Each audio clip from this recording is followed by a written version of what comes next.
चुनावी वायदों, एक दूसरे पर आरोप प्रत्यारोप के इर्द गिर्द घूम रही दिल्ली की सियासत में आज जाट समुदाय और पूर्वांचलियों से जुड़े मुद्दे ने एंट्री की है। इस पे जो है आम आदमी पार्टी और भाजपा के बीच घमासान मचा हुआ है। दोनों पार्टियां आमने सामने हैं। इसी मसले पे हम बात करेंगे अपने सहयोगी नवनीत सरन और विनोद डवास से। मैं संतोष कुमार, अमर उजाला के लिए नमस्कार। नवनीत जी, क्या इशू था आज जिसने अचानक से जो है दिल्ली की सियासत को गर्म कर दिया? और अभी तक जो फ्रीबीज पे चर्चा हो रही थी, सेंटर की पॉलिसी दिल्ली में इम्प्लीमेंट न करने पे चर्चा हो रही थी, इन सब के बीच जो चर्चाएं डेवलपमेंट या शासन के मसलों पे हो रही थी, उसमें जो है जाट समुदाय और पूर्वांचलियों या पूर्वांचल से ताल्लुक रखने वाले समुदाय ने एंट्री की है। सुबह के वक्त जो है ऐसा हुआ कि अरविंद केजरीवाल पीएम नरेंद्र मोदी को जो है एक लेटर लिखे उसमें, जिसमें उन्होंने मुद्दा उठाया कि जब जाट समुदाय जो है ओबीसी कैटेगरी में है और भी स्टेट में, तो फिर वहाँ पे जो है यहाँ दिल्ली में भी क्यों नहीं उनका एडवांटेज, जैसे कि जो है आरक्षण जो है वो क्यों नहीं मिलता है। तो ऐसा उसमें डाला जाए, इस जो भी ये है कि उनको भी दिल्ली में आरक्षण मिल सके। दूसरा चीज़ ये कि उनको कॉलेज में एडमिशन मिल सके। वो बोले कि भाई राजस्थान में अगर जो है उनको जो आरक्षण की सुविधा मिलती है तो फिर दिल्ली में क्यों नहीं। दवास जी इस पे ज़्यादा सही से रोशनी डालेंगे, क्योंकि ये जाट मूवमेंट आरक्षण से जुड़े हुए जो संबंध हैं उसको बहुत लंबे समय से अरसे से कवर करते आ रहे हैं। तो एक तो ये शायद सेंटर ने जाट समुदाय को ओबीसी में रखा हुआ है। नहीं, मैं बताता हूँ आपको। जो है 99 में राजस्थान के जाटों को सेंटर में जो है आरक्षण दिया गया था, स्टेट में नहीं मिला था। उसके बाद 9 राज्यों में बारी बारी करके स्टेट में मिला। फिर उसके बाद जो है जाटों ने केंद्रीय स्तर पर आरक्षण की मांग तेज कर दी कि हमारे को राज्यों में मिल गया तो सेंटर में मिलना चाहिए। और तो जो है 2014 के लोकसभा चुनाव से पहले केंद्र सरकार ने यूपीए सरकार ने जो है जाटों को केंद्र में आरक्षण दे दिया सभी राज्यों के। लेकिन जब 99 में दिया था तो धौलपुर और भरतपुर के जो है जाटों को आरक्षण नहीं मिला था। उनको आज भी नहीं मिला, ना स्टेट पर ना सेंटर में, उनको नहीं मिला हुआ है। और तो इन्होंने यूपीए सरकार ने दिया।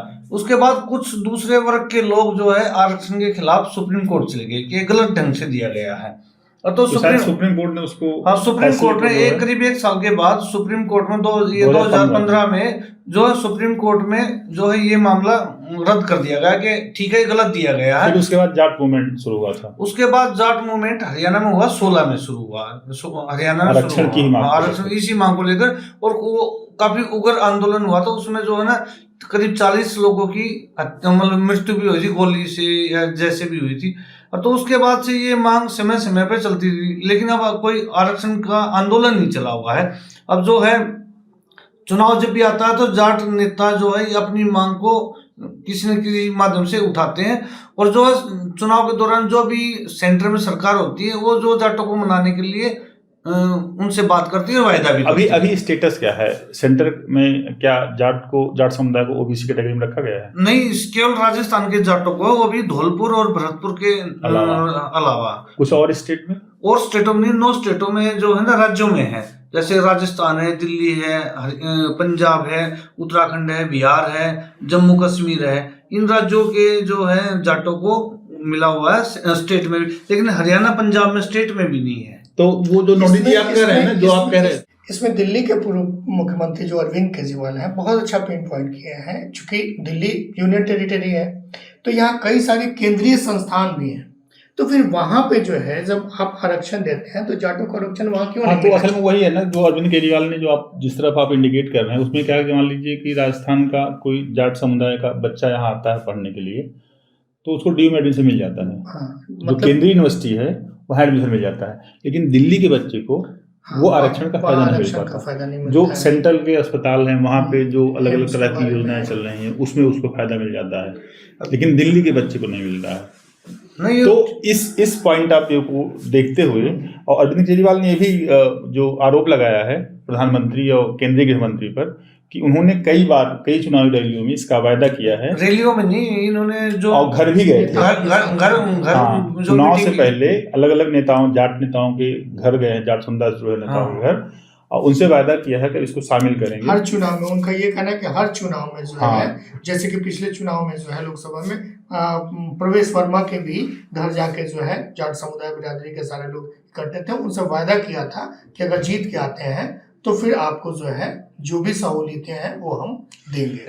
ऐसे 1917 में यूपी विधानसभा चुनाव से पहले चौधरी वीरेंद्र 2017 में, हाँ 2017 में जो चौधरी वीरेंद्र सिंह के घर पे जाट नेताओं की मीटिंग बुलाई थी, जिसमें अमित शाह खुद आए थे और उसमें वायदा किया था कि हम आरक्षण, हाँ कि हम आपका पूरा सम्मान करें, आपकी मांगों को पूरा करें। और इसके बाद एक बार प्रधानमंत्री नरेंद्र मोदी से भी एक प्रतिनिधिमंडल मिलवाया गया था इसी इशू को लेकर, तो तब भी उनको वायदा कहा था कि हम करेंगे इसको। इसमें भाजपा का क्या है? भाजपा ने भी इस पे जो है, जब अरविंद केजरीवाल ने चिट्ठी भी लिखी है प्रधानमंत्री को कि जो है जो अपना वायदा इन्होंने पहले कर रखा है उसको वो पूरा करें। उसके साथ साथ कुछ और वो हैं जातियां हैं जिनको उन्होंने शामिल करने की डिमांड की है। 5 जातियां हैं, लेकिन जो मेन जो सियासत गर्म हुई है वो जाट समुदाय के इर्द गिर्द गर्म हुई है। भाजपा ने जैसे ही अरविंद केजरीवाल का स्टेटमेंट आया, चिट्ठी उन्होंने प्रधानमंत्री कार्यालय के लिए जो उन्होंने कहा कि भेज दी है, उसके बाद भाजपा ने जो इसका जवाब देने के लिए जाट समुदाय से जुड़े हुए नेता और नई दिल्ली में उनके खिलाफ चुनावी मैदान में उतरे प्रवेश साहिब सिंह वर्मा को उतारा है। उन्होंने बाकायदा प्रेस कॉन्फ्रेंस करी है भाजपा प्रदेश ऑफिस में। क्या उनका इस पे स्पष्टीकरण था? स्पष्टीकरण नहीं कहिए, उनका एक चीज उन्होंने बड़ा अच्छा जो हमने जो नोटिस किया, उन्होंने कहा कि जो दिल्ली के गांव देहात जो है, ग्रामीण आबादी जो है, ना केवल जाट है, वहां पे आपको गुजर भी हैं, वहां पे आपको जो है त्यागी भी हैं, यादव भी हैं, तो इन सब को जो है, और 36 बिरादरी हैं, हाँ, तो इन सब को क्यों नहीं मिलना चाहिए? ऐसा नहीं कहा उन्होंने सीधा सीधी, लेकिन ये कहा कि हम जो बीजेपी जो है वो सबके रहनुमा है, सबको जो है ध्यान में रख के, मतलब जो इनका नारा भी है सबका साथ और सबका विकास, इस तरीके से उन्होंने ये कहा। और आरोप भी लगाया उन्होंने कई सारे कि प्रधानमंत्री नहीं, मतलब पिछले जितने बीजेपी के जो शासन काल में है, अगर उनके जो पिताजी जो थे साहिब सिंह वर्मा मुख्यमंत्री, तो बीजेपी के ही शासन में है उनको यहाँ दिल्ली का मुख्यमंत्री बनाया गया था। इस पे कांग्रेस का भी कुछ वर्जन है। कांग्रेस ने बोला है कि जो है दोनों पार्टियां राजनीति कर रही हैं और ये आरक्षण के खिलाफ है, और इन्होंने कुछ नहीं किया आरक्षण के मामले में। और जो है कांग्रेस ने 2014 में आरक्षण दिया था, 15 में केंद्र सरकार की जो है कमजोरी के कारण जो है सुप्रीम कोर्ट में आरक्षण का जो है ये जो था निर्णय था ये रद्द हुआ। और जो है आम आदमी पार्टी की जो सरकार, उस टाइम पर अरविंद केजरीवाल मुख्यमंत्री थे, इन्होंने भी इस इशू पे कुछ पहल नहीं की और ये भी शांत रहे। तो कांग्रेस ने बराबर उस पे इंटेंसिटी पे, भाजपा जैसा कि अमूमन हमेशा होता है कि कोई इशू आता है तो कांग्रेस के लिए बहुत सेफ जोन रहता है कि दोनों को लपेट लेती है। नहीं, वैसे जो प्रदेश कांग्रेस के अध्यक्ष का जो बयान था वो एक तरह से तो ठीक ही है कि जो उन्होंने कि भाई कांग्रेस आम आदमी पार्टी भी शांत रही, उसने सरकार से बाहर लंबे समय सरकार से बाहर है, तो उनके ऊपर तो कुछ आना नहीं है, आना है जो या तो आम आदमी पार्टी के ऊपर आना है या तो नहीं, वो तो ठीक है, लेकिन उन्होंने एक प्लस पॉइंट ये है कि हमने किया था, वो ये कह रहे हैं हमने किया, इन्होंने उसको रद्द करा दिया, पहले भी ठीक। दिल्ली की राजनीति में जाट समुदाय कितना महत्वपूर्ण रहा है और कब से जो है जाट समुदाय के नेताओं ने यहाँ की जो सामाजिक संस्कृति है दिल्ली की, उसमें अपना योगदान दिया, अपनी जो काबिलियत थी उसके थ्रू दिल्ली के डेवलपमेंट पे योगदान दिया, कुछ उसको निकाल करिएगा। अच्छा, दिल्ली की राजनीति में जाट जो है वैसे तो चुनाव से पहले भी लड़े थे, लेकिन जो उनको राजनीति में बड़ी हिस्सेदारी मिली वो 1971 से मिली, जब चौधरी दलीप सिंह जो है शाहपुर जट गांव की निवासी थे वो, तो वो एमपी बने थे भारी दिल्ली से, पहले एमपी वही बने थे जाट, और उसके बाद वो प्रदेश कांग्रेस के अध्यक्ष भी बने। बड़ी बात ये है वो पहले जो है जाट नेता तुरंत बाद ही बने थे, हाँ उसके तुरंत बाद ही बन गए थे।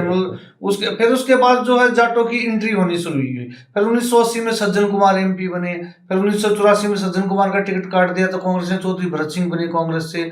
फिर जो 1989 में जो है कांग्रेस की एंटी लहर थी और जनता पार्टी जनता दल और भारतीय जनता पार्टी मिलकर लड़े थे, चौधरी तारा जीते थे भारी दिल्ली से। फिर 91 में फिर सज्जन कुमार दोबारा जीते, फिर जो 96 में जो है साहिब सिंह दिल्ली के मुख्यमंत्री बना दिए गए। 93 में दिल्ली में जब पहली सरकार में भी मंत्री थे। हाँ, 93 वाली जो सरकार थी उसमें ये मंत्री बने। फिर हवाला कांड में मदन लाल खुराना के फंसने के बाद इनको मुख्यमंत्री बना गया 96 में। फिर तो उसके तुरंत बाद जब लोकसभा के चुनाव हुए तो बीजेपी ने जो है यहाँ KL शर्मा को चुनाव लड़ा दिया। और तो जाटों ने साहिब सिंह मुख्यमंत्री ताजी बनाया था कि भाई साहिब सिंह ने बोला कि भाई इनको जिता दो, नहीं तो जो है मेरी मुख्यमंत्री की कुर्सी खतरे में पड़ जाएगी। तो जाटों ने एक तरफा वोट दिया, सज्जन कुमार को 2.5 लाख से हरा दिया था 96 में।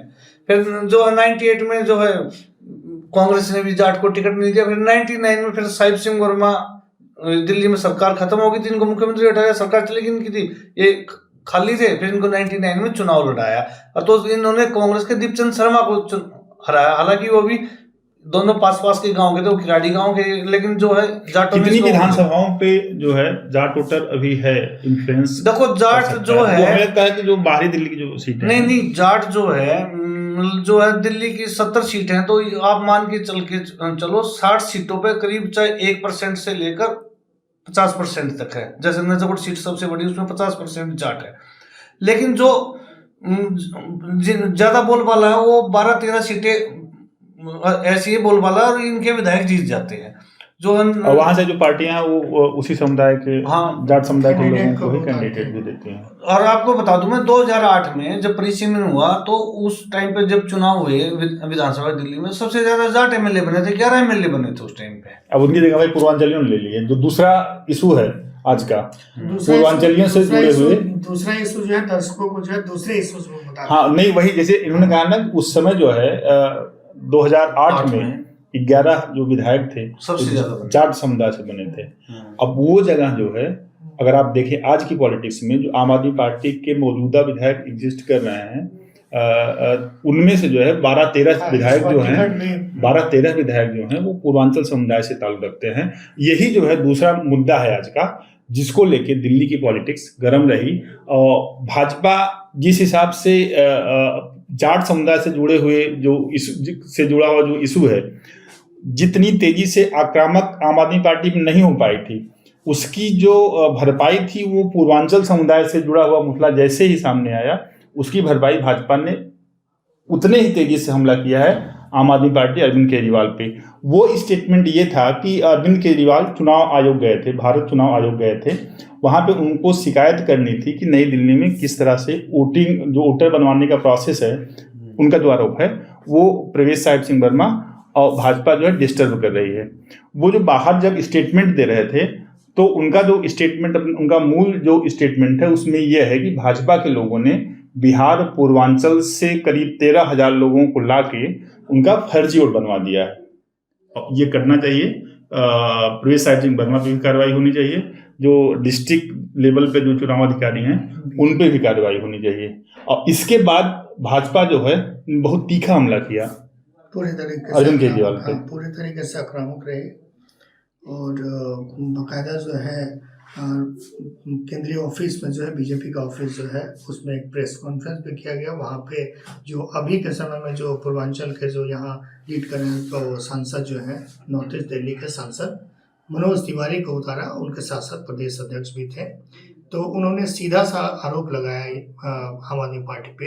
ये शुरू से जो है आम आदमी पार्टी जो है वो पूर्वांचलियों को जो है वो नफरत के दृष्टिकोण से, इस तरीके का शब्द यूज किया कि नफरत के दृष्टिकोण से देखती है। और ये पिछले दौरान भी स्लिप ऑफ टंग कहिए या जो भी कहिए, अरविंद केजरीवाल मुख्यमंत्री, पूर्व मुख्यमंत्री जो थे, उन्होंने ये कहा था कि 500 का टिकट लेके पूर्वांचल से लोग आते हैं और 5 लाख का स्वास्थ्य लाभ लेके हॉस्पिटल में इलाज करा के चले जाते हैं। अमूमन बहुत शांत रहने वाले प्रदेश अध्यक्ष वीरेंद्र सचदेवा, वो भी काफी आक्रामक दिख रहे थे। हाँ, काफी मतलब तुम करके भी संबोधित कर रहे थे। जबकि अमूमन वो जो बहुत शालीन व्यवहार आता है उनका, लेकिन आज वो भी काफी आक्रामक थे जब इस पे ये जो है बात कर रहे थे कि पूर्वांचल के लोगों के साथ किस तरह का स्टेटमेंट जो है अरविंद केजरीवाल ने दिया है।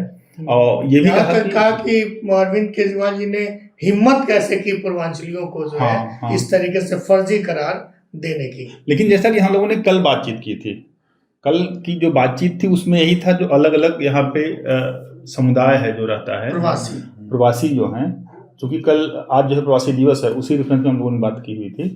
तो उसमें ये पॉइंट आउट हुआ था कि जो पैराडाइम शिफ्ट हुआ है, जो यहाँ की डेमोग्राफी चेंज हुई है, जिस हिसाब से पूर्वांचलियों की संख्या जो है यहाँ बढ़ती जा रही है, पूर्वांचली जो है पॉलिटिकल इनका एम्पावरमेंट भी हुआ है, वो विधानसभा में भी पहुंचे हैं, संसद लोकसभा में पहुंचे, दिल्ली से तीसरी बार लगातार जा रहे हैं। अभी तो हमें लगता है कि उसी को मतलब उसी के आसपास की जो स्ट्रेटजी होगी अरविंद केजरीवाल का स्टेटमेंट आने के बाद भाजपा की, कुछ उसी उस तबके को ये स्लिप ऑफ टंग ही कहिए, जो भी कहिए, वो चेंज जैसे जाट की राजनीति चल रही थी सुबह से ही, और जैसे चुनाव आयोग से मिलने गए और वो स्टेटमेंट अरविंद केजरीवाल का जैसे ही आया पूर्व मुख्यमंत्री का कि भाई बिहार और यूपी और साथ साथ ये भी जोड़ा कि आसपास के लोग आके यहाँ पे फर्जी वोटर बने हुए। अभी बेशक उनकी मंशा जो है फर्जी, मतलब उनका ये न रहा हो कि ये पूर्वांचल या बिहार या यूपी, वो सिर्फ ये आरोप को जस्टिफाई कर रहे हैं 10,000 फर्जी वोटर बने हैं। वो जो फर्जी वोटर बने यहाँ से बने हैं। हाँ, उन्होंने बताया भी कि चुनाव आयोग से जब मिल के आए, बाहर जब मीडिया से रूबरू हुए, बोले कि बहुत छोटा सा विधानसभा ये है, 1 लाख के आसपास वोटर है, और इसमें अगर और शायद अरविंद केजरीवाल की चिंता इसलिए भी होगी ना कि यहाँ लड़ भी रहे हो। हाँ, और बहुत टफ जो दिख रहा है मुकाबला नहीं। उसके बाद मैं आपको बताऊं, जैसे भाजपा आक्रामक हुई, उसके बाद जो है ये भी बचाव में उतरे हैं। जो आम आदमी पार्टी, संजय सिंह ने एक वीडियो जारी किया है, ट्वीट किया है उसको, और तो उन्होंने कहा कि आम आदमी पार्टी और अरविंद केजरीवाल पूर्वांचलियों के पूरे हमेशा उनके हितों का ध्यान रखते हैं, उनके हितैषी हैं और सबसे ज्यादा टिकट उनको दिए हैं, वो मंत्री भी बनाए हैं। जो बैक फायर किया है ना, वो उस स्टेटमेंट में जो बैक फायर किया पॉलिटिकली, क्योंकि सब कुछ पॉलिटिक्स इस समय मतलब दिल्ली का चुनाव जो है ना, वो सिर्फ दिल्ली का नहीं है, वो नेशनल लेवल का चुनाव है। एक हिसाब से देखिए, मिनी इंडिया है, ये मिनी इंडिया है, ये इसका इम्पैक्ट हर जगह जाता है। जो जाट की बात हो रही है अगर, तो पूरे राजस्थान को, और जहाँ पूर्वांचली की बात हो रही है तो यहाँ तुरंत गाजियाबाद से जो यूपी शुरू होता है बिहार और बंगाल तक पहुंच जाता है। वहाँ पे तो वो जो है ना, जो बैक फायर किया है वो स्टेटमेंट, उनकी मंशा क्या थी, कैसे थी, उस पर सवाल हो सकता है, लेकिन जो बैक फायर किया है तो उसको कवर करने के लिए संजय सिंह या किसी न किसी को तो आने पड़ेगा, क्योंकि वो मतलब स्किप करने वाला कंडीशन नहीं है इस समय कि पॉलिटिकली स्किप कर रहा है। जुड़ गया ना, जितने भी दिल्ली में प्रवासी हैं उन सब से जुड़ गया, हर स्टेट से जुड़ गया। अगर पूर्वांचली अगर कह रहे हैं ये लोग, तो बाहरी तो है यहाँ पे आके जो बसे हुए हैं, ठीक है, तो इस सारे लोगों को कहीं ना कहीं उत्तराखंड के लोगों को भी ये कर रहा है, हिमाचल प्रदेश के भी। तो अभी जब हम लोग बात कर रहे हैं तो कंटिन्यूअसली जो हम लोगों के पास मैसेजेज आ रहे हैं उसमें यही है कि कंटिन्यूअसली ये बढ़ रहा है, जो वार प्रतिवार, हमला प्रति हमला। राष्ट्रीय अध्यक्ष जो भाजपा के राष्ट्रीय अध्यक्ष हैं जेपी नड्डा ने भी जो है ये पूर्वांचली मुद्दा वो वही कर रहे हैं, मतलब जिस तरह से सांस ढल रही है उसी तरह से सियासी हमले बढ़ रहे हैं, और जो अभी की हालत है उसके हिसाब से ये कहा जा सकता है कि कल भी ये मसला जाट समुदाय का और पूर्वांचल से जुड़े हुए लोगों से जो स्टेटमेंट अरविंद केजरीवाल ने पाया है, वो कल भी दिल्ली की सियासत को प्रभावित करेगा, दिल्ली की सियासत को गर्म रखेगा। लेकिन अभी के लिए बस इतना ही। वीडियो जर्नलिस्ट भूपेंद्र सिंह के साथ मैं संतोष कुमार, अमर उजाला के लिए नमस्कार। अमर उजाला जीवांजलि के सारथी की मदद लें और महाकुंभ में स्नान जरूर करें।